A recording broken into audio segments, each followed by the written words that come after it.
তোর বাপ কেন হয়ে খাবি হ্যাঁ আগে তুই তোর বেড়া ধরে আসবি না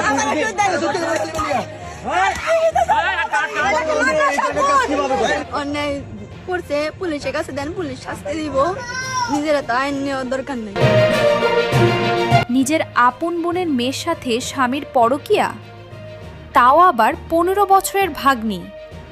এই তীব্র বিশ্বাসঘাতকতার পরও স্ত্রী কী করলেন জানেন? যে স্বামী তাকে চরমভাবে ঠকালো, সেই স্বামীর মাথায় বৃষ্টির দিনে পরম মায়ায় কলা পাতা ধরে রাখলেন স্ত্রী। নিজের মাথা ভিজছে তাতে কোনো তোয়াক্কা নেই, কিন্তু স্বামীর গায়ে যেন এক ফোঁটা পানি না লাগে। ভিডিওটি ভাইরাল হতেই পুরো সোশ্যাল মিডিয়ায় এখন তোলপাড়। মানুষ স্তম্ভিত হয়ে ভাবছে, এটাকে আপনি কি বলবেন? এক নারীর মহান ভালোবাসা নাকি চরম অন্ধ বোকামি?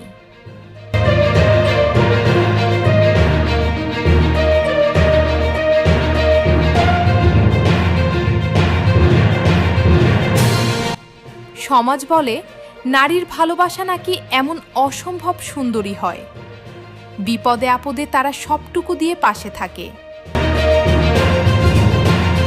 স্বামী নিকে মায়া আছে, মায়া তো থাকবো, 10টা বছর একজনের সাথে সম্পর্ক সংসার করা হয়েছে। কিন্তু সত্যি কথাটা কি জানেন? যে নারীরা অন্ধের মতো নিঃস্বার্থ ভালোবেসে যায়, দিন শেষে তারাই সবচেয়ে বেশি ঠকে।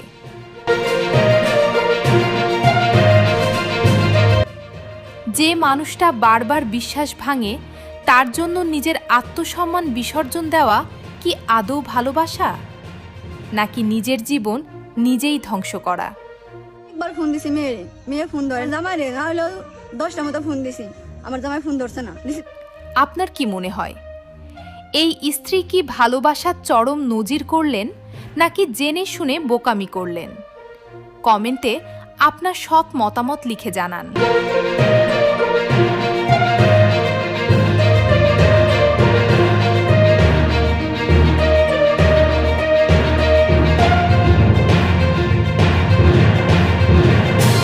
তোর বাপ কেন হয়ে খাবি হ্যাঁ তুই কাম কি কাম করলি?